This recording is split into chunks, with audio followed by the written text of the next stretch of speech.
Halo anak-anak, selamat pagi, selamat berjumpa kembali. Anak-anak, mari kita belajar lagi yuk. Belajar sama Bu Guru ya. Sebelumnya, Assalamualaikum warahmatullahi wabarakatuh. Untuk pagi ini, kita mau belajar tema 1, subtema 2, muatan bahasa Indonesia.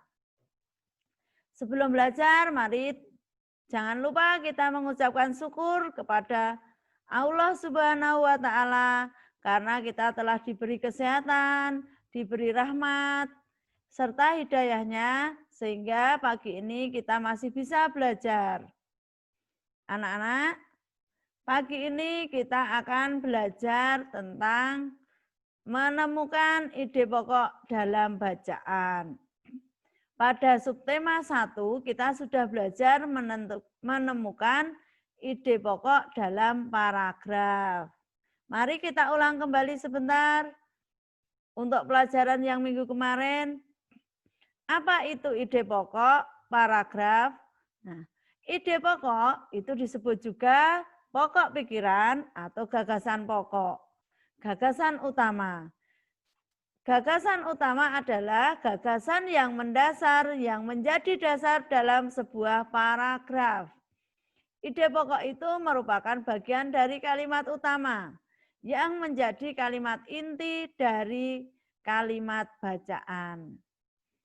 Kalimat utama yang memuat ide pokok itu bisa berada di awal paragraf, di akhir paragraf, atau di awal dan di akhir paragraf. Dari ide pokok itu nanti akan dijabarkan oleh gagasan pendukung.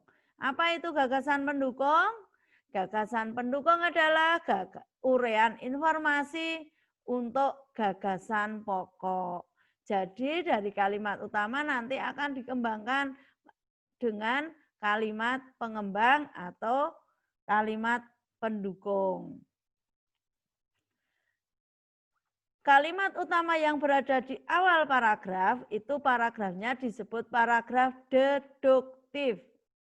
Yang kedua, bila berada di akhir paragraf kalimat utamanya, disebut paragraf induktif. Dan yang ketiga, jika kalimat utama berada di awal dan di akhir paragraf, itu disebut paragraf campuran. Berdasarkan letak kalimat utamanya ada 3 paragraf, yaitu paragraf deduktif, induktif, dan campuran. Nah, langkah-langkah menentukan ide pokok dalam paragraf.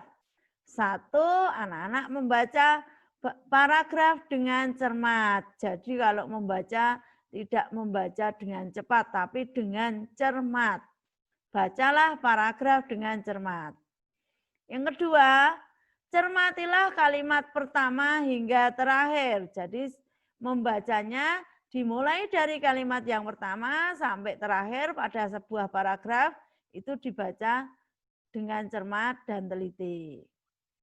Yang ketiga, membaca kalimat demi kalimat hingga ide pokok paragraf ditemukan.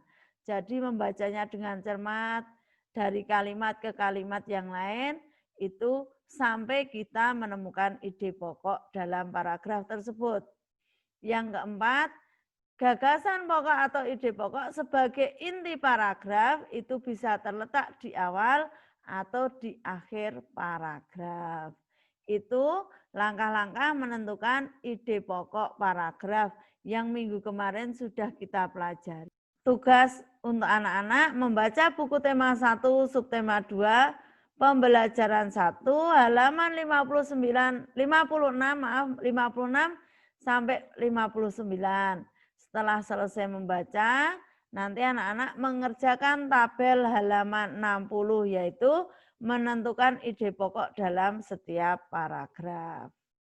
Itu untuk pelajaran muatan bahasa Indonesia pagi ini. Ada kurangnya, Bu Guru mohon maaf.